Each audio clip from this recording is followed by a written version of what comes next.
네, 지난주에는 저희가 경복궁으로 이제 야외 예배를 다녀왔었죠. 다들 좋으셨나요? 네. 네, 오늘이 5월 23일이었으면 더 좋았을 뻔한 생각이 더 듭니다. 네, 그래도 우리가 주의 말씀을 듣고 살아가고자 한다면 그 말씀을 듣는 시간이 필요하겠죠. 오늘은 그 시간, 그 신앙 집중 시리즈 그 두 번째 시간으로 마태복음 강해를 이제 계속해서 진행을 하도록 하겠습니다. 우리는 10대 때부터 또한 20대, 또한 30대, 또 40대 모든 대를 지나가면서 다른 이들이 생각할 수 없는 아주 기발한 생각을 가지고 그것을 이루기 위해서 아주 끊임없이 뛰어가고 있죠. 그것을 우리는 비전 또는 꿈, 하고 싶은 일이라고 이야기를 합니다.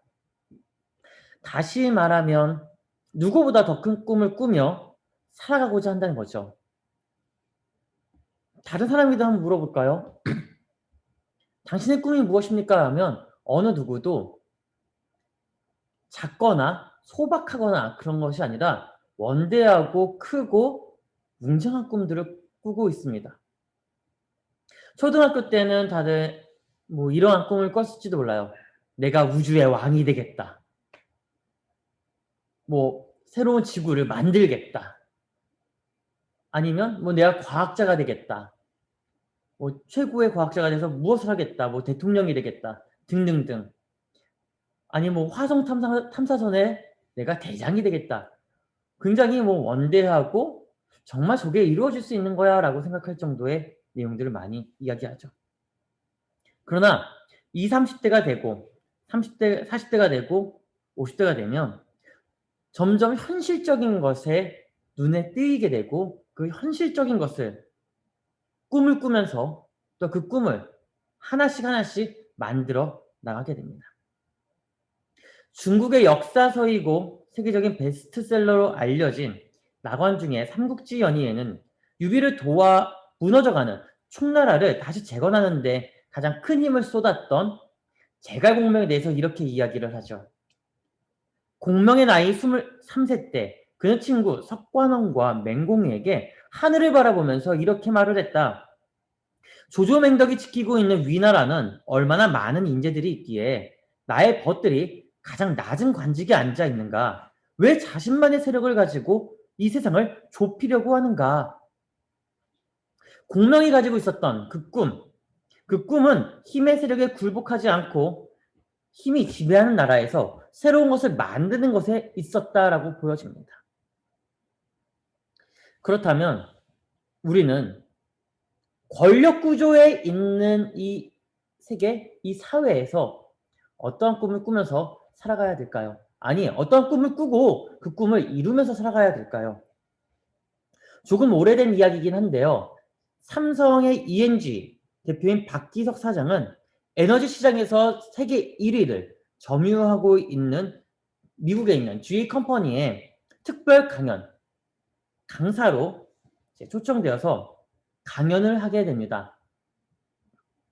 GE 컴퍼니 강연에 간 그가 이렇게 말을 합니다. GE 컴퍼니는 중장기적인 계획을 세워서 앞으로 원대한 꿈을 꾸면서 세계 속으로 다시 도약해야 합니다. 왜냐하면 도약하지 않으면 도태되기 때문에 그렇습니다. 그래요. 우리는 원대한 꿈, 뭐 원대하지 않더라도 내가 가지고 있는 꿈을 꾸고 내가 어떻게 달려가겠다, 어떻게 만들겠다라는 방향성을 밝힐 수 있어야 됩니다. 우리는 10대 시절을 다 지나왔습니다. 지금 이 나이에서 10대 시절을 되돌이켜 볼 때에 후회하는 부분이 있으신가요? 아, 이렇게 했었으면 지금 내가 이 자리에 있지 않았을 텐데.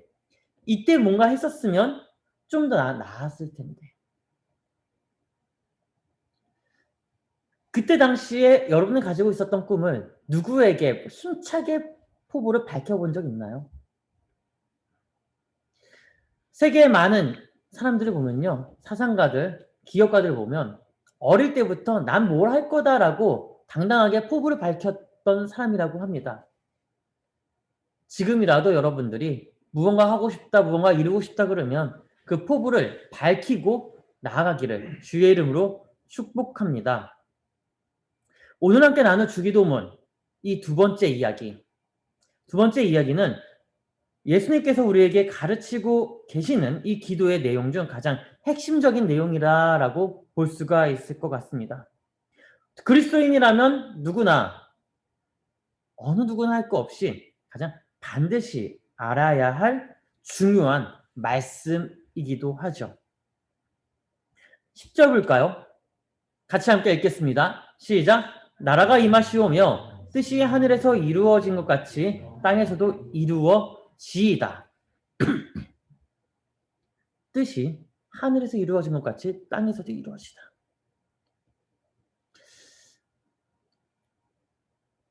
본문을 돌아와서 한번 생각을 해볼까요? 하나님이 가지고 있는 그 원대한 꿈, 하나님이 가지고 있는 이 원대한 꿈은 무엇일까요? 하나님이 꾸고 있는 가장 원대한 꿈. 하나님이 가지고 있는 가장 큰 꿈, 원대한 꿈은 온 세상의 사람들이 예수 앞으로 돌아와서 구원의 백성으로 살아가는 것도 있겠지만, 물론 이것도 꿈이에요. 그리스도의 꿈이고 하나님이 품고 있는 마음이에요. 근데 그보다 더 큰 카테고리에 있는 것은 온 세상이 하나님의 나라가 되어서 평화 속에서 살아가는 것. 이것이 하나님의 원대한 꿈입니다. 그렇다면 진정한 평화는 어디에서 오는 걸까요? 그리고 그 평화는 어디에서 어떻게 바라볼 수 있을까요? 오늘 10절에 보면 나라가 임하시오며 뜻이 하늘에서 이루어진 것 같이 땅에서도 이루어지다라고 합니다. 그 나라가 임했습니다. 그리고 그 나라가 하늘에서 이루어졌습니다. 또 땅에서 이루어지길 바란다는 겁니다. 그러므로 하나님의 나라는 평화이며 하나님의 나라의 평화는 곧 하늘의 평화라는 거죠. 하늘이 평화해야 땅이 평화하다는 것이고 하늘이 평안해야 우리도 평안하다는 것입니다. 만약에 하늘에서 싸움이 일어난다면 우리 삶에 어떠한 일이 일어날까요? 하늘이 평화하지 않으면 싸움과 다툼 그리고 시기와 질투가 계속 끊임없이 있다라는 거죠. 그러면 하늘이 평화하면 이 모든 것은 사라진다는 것입니다. 그래서 이스라엘에서는요, 이웃끼리 인사할 때 어떻게 인사하는지 아십니까? 샬롬, 샬롬, 샬롬, 샬롬으로 인사를 합니다. 이 샬롬은 평안하십니까? 평화하십니까? 라는 물음입니다. 좀 더 깊이 있게 보면 당신의 삶과 당신의 가정은 평화하느냐라고 묻는 거죠. 우리 양옆에 또한 앞뒤에 있는 우리 청년들에게 이렇게 인사할까요? 샬롬.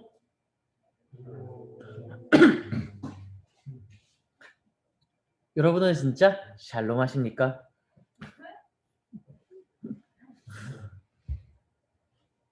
하나님이 꾸고 있는 가장 큰 원대한 꿈이 바로 이 샬롬입니다. 하나님의 평화가 우리 안에 있어야 한다는 것이죠. 우리가 불안하다, 우리가 불편하다, 우리가 힘들다 그러면 모든 것이 다 불편해지는 겁니다. 하늘이 불편하다는 거죠. 하나님의 나라가 불편하다는 것입니다. 그러므로 하늘이 평화할 때 이 땅도 평화하게 하려면 하늘이 평화한 것을 우리가 위임받았으니 그 위임받은 것을 펼쳐나가야 된다는 것이죠. 그러므로 저와 우리가 하늘의 평화를 가지고 살아갈 때에 그 평화를 이 땅에 펼쳐놓기를 주의 이름으로 축복합니다. 10절을 보면 다시 한 번 더 10절을 보면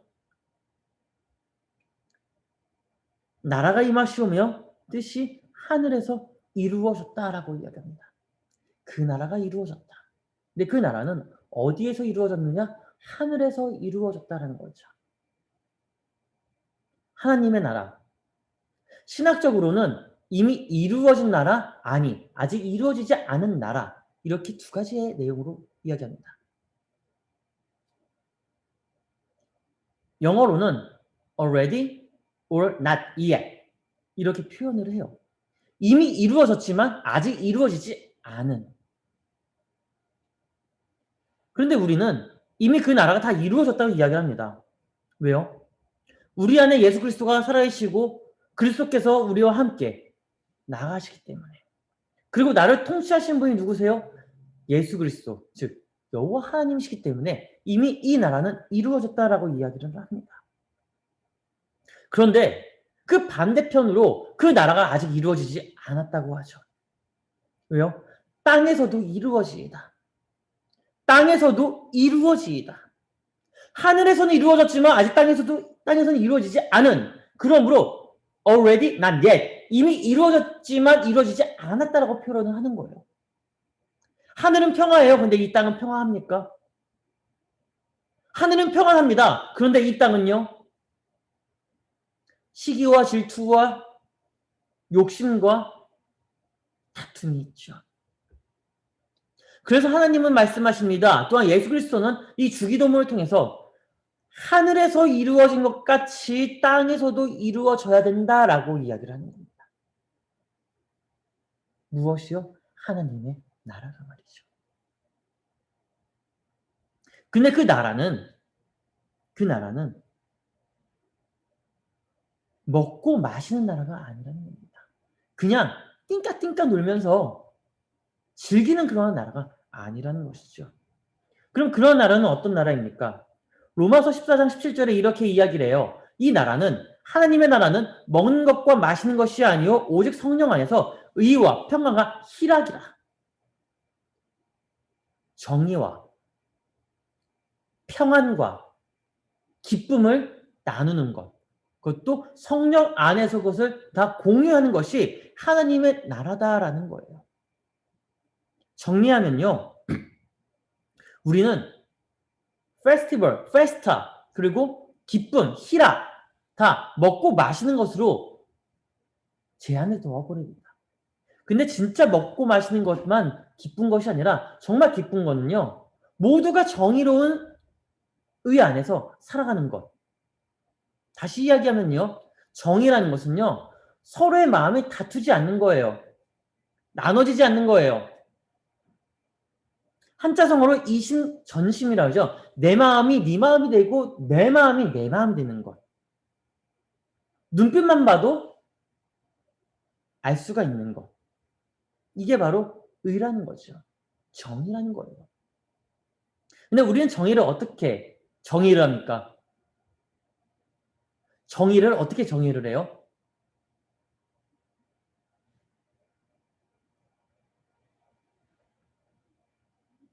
정의를 어떻게 정의합니까? 갑자기 어려워졌죠. 이 정의를 어떻게 정의하느냐? 하버드 대학의 마이클 샌델은요. 정의란 무엇인가? 혹시 책 읽어보신 분 계시나요? 예, 겉표지만 봐도 한 90%는 읽은 거예요. 예, 겉표지만 봐도 90%는 읽은 거예요. 자, 마이클 샌델 교수는요. 정의란 무엇인가? 정의를 이렇게 이야기합니다. 정의는 사회 정의와 일반 정의가 있는데 이 일반 정의는 인간과 인간 사이에 질서를 지키는 것이고 사회 정의는 일반 정의보다 좀 더 높은 차원의 정의인데 그 사회 정의는 모두가 법규를 지키면서 안전하게 사회를 만들어가는 것이 정의다라고 이야기를 합니다. 그러면 일반 정의와 사회 정의가 하나가 되면 무엇이 되는 줄 아세요? 법이라는 겁니다. 사회법과 일반법이 같이 공유하는 것. 그 법으로 법 테두리 안에서 자유롭게 살아가는 것이 정의라는 것이죠. 그렇다면 하나님 나라의 의는 무엇일까요? 하나님 나라의 의. 하나님의 나라의 의는 하나님의 말씀을 지켜 행하는 것이 하나님 나라의 의입니다. 출애굽한 백성들에게 하나님은 시내산에 모세를 부르십니다. 그리고 무엇을 주시죠? 10가지 계명을 주시죠. 근데 그 10가지 계명만 지키면 된다? 네, 맞아요. 그런데 이 10가지 계명 지키는 게 정말 어렵습니다. 이 계명을 지키지 못하니까 싸우는 거예요. 계명을 지키지 못하니까 다투는 거예요. 계명을 지키지 못하니까 부모, 자식 간에 분열이 일어나는 거예요. 이 계명을 지키지 못하니까 사회 간에 나눔이 일어나는 거예요. 이 계명을 지키지 못하니까 하나님을 믿지 못하는 거예요. 이 계명을 지키지 못하니까 교회가 나눠지는 거예요. 이 계명을 지키지 못하니까 나라가 나눠지는 거예요. 그러면 이 계명만 잘 지키면 어떻게 될까요? 싸움이 없다는 거죠. 이 계명만 잘 지키면 나눠지는 게 없다는 거죠. 이 계명만 잘 지키면 평강과 희락은 뒤따라온다는 겁니다. 사랑하는 여러분, 그래서 이 평화의 나가 이 땅에 임해서 우리가 그것을 지켜나가야 된다는 것이 바로 오늘 본문의 핵심이라는 겁니다. 그러므로 이 하나님의 나라는 먹고 마시고 즐기는 곳이 아니라 그 나라는 하늘에 임한 평화가 이 땅에도 임할 수 있도록 우리가 하나님의 공의, 즉 하나님의 정의를 통해 이웃을 섬기고 그리고 또한 우리가 함께 기쁨을 나누어야 한다는 것이 핵심이라는 거죠. 그러면 이 정의를 어떻게 구현해 나갈 수 있을까요? 어떻게 구현해 나갈 수 있을까요? 본문 11절에 이렇게 이야기를 합니다. 같이 함께 읽을게요. 시작. 오늘 우리에게 일용할 양식을 주시옵고. 춥다.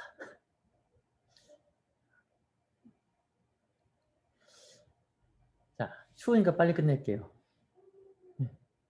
오늘 우리에게 일용할 양식을 주시옵고. 양식은 뭐죠? 우리의 생명을, 우리의 목숨을 보호하고 유지하기 위한 것입니다. 그래서 날마다 먹고 있는 거죠. 우리의 양식은 살아가기 위해서 반드시 필요하고 반드시 있어야 합니다. 먹어야만 사는 거죠.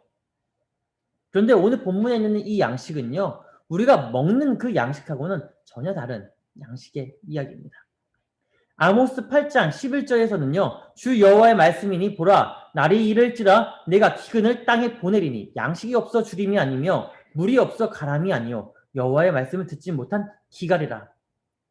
아모스 선지자는 무엇이라 얘기합니까? 양식을 이렇게 이야기해요. 여호와의 말씀을 듣지 못한 것이 곧 양식을 얻지 못하는 것이다. 먹고 마시는 거 다 해요. 근데 진짜 먹지 못하는 것이 여호와의 말씀을 먹지 못하면 살아가지 못한다는 것이죠.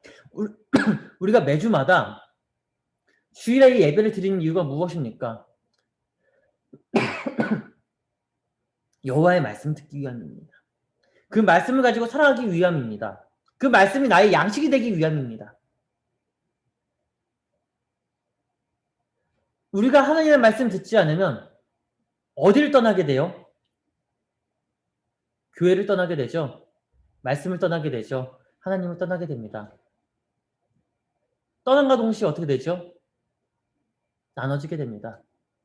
분리되게 됩니다.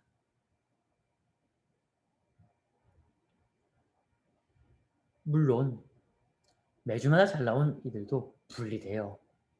나눠져요. 떠날 수도 있어요. 그런데 말씀을 가지고 있는 이와 들어도 채우지 않는 이의 차이점은 이겁니다. 내가 아무리 어디에 있는다 할지라도 그 말씀이 나를 다시 끌고 들어온다는 거예요. 그 말씀 나를 끌고 들어오면서 그 말씀 안에서 살아갈 수 있게 다시 살아가게 만든다는 거죠. 하늘의 평화를 받은 우리가 이 땅에서도 평화를 이루어야 되는데 그 땅의 평화를 어떻게 이룰 거냐? 그냥 한 번 듣는 그 말씀으로 땡치는 것이 아니라 매주, 매일, 매 시간 그 새로운 그 하나님의 말씀에 힘을 입어 공급함을 얻어서 평화를 이루어가야 된다는 것입니다. 그래서 우리의 마음도 우리의 삶도 하나님의 말씀이 필요하다는 것이죠. 그 말씀은 나를 되살리는 양식이고 나를 다시 살아가게 하는 힘입니다. 그래서 요한복음 4장 13절과 14절에서 이렇게 이야기합니다. 같이 함께 읽겠습니다. 시작. 예수께서 대답하여 이르시되 이 물을 마시는 자마다 다시 목마르려니와 내가 주는 물을 마시는 자는 영원히 목마르지 아니하리니 내가 주는 물은 그 속에서 영생하도록 솟아나는 샘물이 되리라. 요한복음에서는 양식을 물로 표현하고 있습니다. 이 물을 마시는 자마다 목마르지 아니할 것이다. 근데 왜 목마를까요? 왜 목마를까요? 앞서 말한 아모스서 8장에서는요. 하느님의 말씀이 기갈이 일어났기 때문에 벼가 싹이 자라려면 무엇이 있어야 돼요? 물이 있어야 됩니다. 물이 없으면 기갈이 일어나는 거예요. 그래서 요한복음에서는 그 양식을 물로 표현을 하면서 하나님의 말씀을 공급받는 자는 영원히 목마르지 아니할 것이다. 왜냐? 내 마음에 우리의 삶에 하나님의 마음과 하나님의 말씀이 새겨져 있기 때문에 머리로는 잊어버릴지라도 삶에서는 나타나지 않을지라도 어떠한 환경에 드러나게 되면 접속하게 되면 잊어버렸던 그 말씀이 드러나니까요. 그것이 기갈이 아니라 목마르지 않기 때문에 영원히 샘솟는 샘물처럼 흘러나온다는 것입니다. 사랑하는 여러분, 이런 샘물을 맛보기를 주의 이름으로 축원합니다. 이런 물을 마시기를 주의 이름으로 축원합니다. 영원한 양식 속에서 하나님과 함께 동행하는 저와 우리가 되기를 주의 이름으로 축원합니다. 그렇습니다. 저와 우리가 이 영원한 샘물을 마시고 또한 영원히 기갈이 없는 영원한 양식 속에서 하나님과 동행하기를 바랍니다. 우리에게 절대적으로 필요한 것은 하나님의 양식, 하나님의 말씀입니다.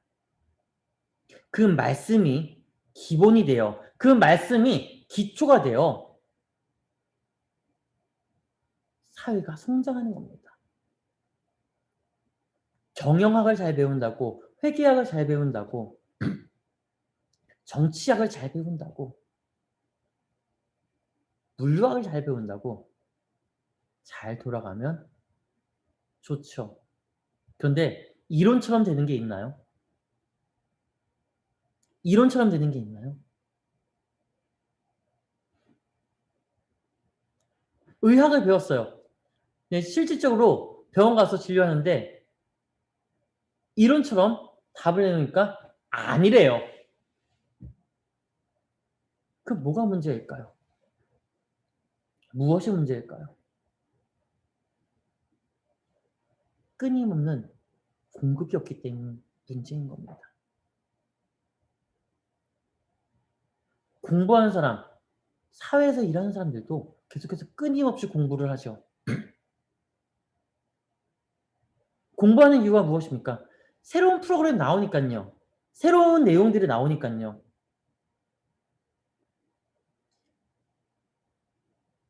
질병도 정복하니까요. 공부하지 않으면요. 끝이라는 거예요. 그렇다면 믿는 사람은요. 말씀을 끊어버리면 나는 살아있지만 영은 피폐해 죽어간다는 것입니다. 우리가 항상 새로운 생각, 새로운 마음, 새로운 일을 외치죠. 그걸 외칠 수 있는 거는요. 외치고 그것을 하는 이유는요. 할 수 있는 거는요. 새로운 공급이 계속 들어오는 게 가능한 부분이에요. 양식을 먹으니까 가능한 부분이에요. 양식을 먹지도 않는데 어떻게 그것이 가능하겠습니까? 믿음의 사람들이 밖에 나가서 외치기만 하는 것이 아니라 내 안에부터 좀 채워야만 새롭게 변화된다는 것을 기억하기를 주의 이름으로 축복합니다. 마지막으로 한 가지 이야기만 하고 마치려고 합니다. 어느 날 노아의 홍수 때처럼 수많은 교회가 생겼다가 사라지는 현상이 계속해서 반복되고 있습니다. 교단도 마찬가지로 생겼다가 사라지는 역할. 계속 돌고 돕니다. 그리고 수많은 말씀들이 넘쳐나고 있습니다. 그래서 말씀의 홍수의 시대라고 해도 과언이 아니죠. 그런데 우리는 여기서 중요한 핵심을 하나 기억을 해야 됩니다. 무엇이냐면 하나님의 나라가 평화의 나라인데 그 평화의 나라가 이 땅에 임하게 하기 위해서는 또한 이 땅에서 펼쳐 보이게 하기 위해서는 우리가 무엇을 가지고 있어야 된다? 하나님의 양식을 가지고 있어야 된다. 그러니까 그 양식이 우리 안에 계속 채워져야 된다. 또한 그 양식을 통해서 흘러가야 된다는 것입니다. 그런데 우리는 양식을 채우지도 않고 양식을 먹지도 않고 바닥이 쩍쩍 갈라지는 것처럼 갈라지고 있는데 정작 앞에서는 개혁해야 된다, 바꿔야 된다, 평화해야 된다, 평안해야 된다라고만 외칩니다. 공중에 흩날리는 언어처럼 외친다는 거죠. 맞아요. 맞는 말이에요. 근데 못하잖아요. 왜 못해요? 공급받는 게 없으니까요. 들어오는 게 없으니까 나가는 게 없는 거예요. 인풋이 없으니까 아웃풋이 안 되는 거예요. 안타까운 이야기 하나만 할게요. 한국교회 사역자들, 목사, 전도사 포함하고요. 예배 인도자들 전부 다 아웃풋만 있다는 거 아십니까? 교사들도 마찬가지예요. 교회학교 교사들도 마찬가지예요. 아웃풋밖에 없어요. 내놓으래요. 계속 내놓으래요. 받는 게 없는데 뭘 내놔요? 들어오는 게 없는데 무엇을 내놔요? 그러니까 1년 지나고 2년 지나고 3년 지나면 다 번아웃 되는 거예요. 다 넉다운이 되어버린 거예요. 직장도 마찬가지죠. 직장에서도 직무교육이라는 게 있어요. 직무교육을 왜 해요? 승진하기 위해서? 물론 그것도 하나 있죠. 자, 직장 다니시는 분들 직무교육 왜 합니까?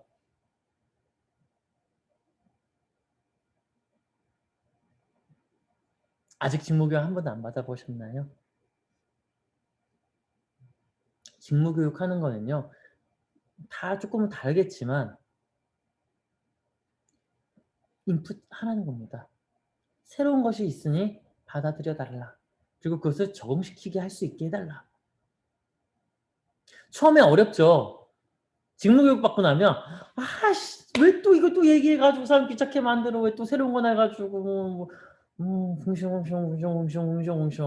아 왜 또 프로그램 또 이런 거 들어가지고 다 백업하라고 그래 왜 새롭게 하라고 그래 웅숑 근데 쓰다 보면 편해져요. 왜요? 업그레이드 되는 거잖아요. 사람은요 항상 습성이 남아있기 때문에 옛날의 것을 쫓아가요. 새로운 게 오면 거부부터 하죠. 거절부터 하죠. 왜요? 귀찮잖아요. 몸에 익히는 게 귀찮으니까. 그런데 그때마다 빨리 익혀야 돼요. 흡수시켜야 돼요. 안 그러면 아웃풋이 안 돼요. 하나님은 우리에게 말씀하십니다. 매일 말씀을 주시죠. 매주 말씀을 주십니다. 근데 그 말씀을 가지고 묵상하고 되뇌이고 하면서 그것이 축적되어 나의 삶으로 나의 호흡으로 나타날 때에 진짜 아웃풋이 원활하게 된다는 것을 기억하기 주의 이름으로 축복합니다. 인풋도 중요해요. 그러나 아웃풋도 중요하다는 것. 저와 우리가 아웃풋을 위해서 살아가는 것이 아니라 또한 인풋만을 위해서 살아가는 것이 아니라 인풋과 아웃풋이 둘 다 같이 원활하게 공급되면서 또한 전달하는 그러면서 하나님의 나라를 이 땅에 펼쳐 보이는 귀한 하나님의 사람들이 되기를 주의 이름으로 축원합니다. 기도하겠습니다. 하나님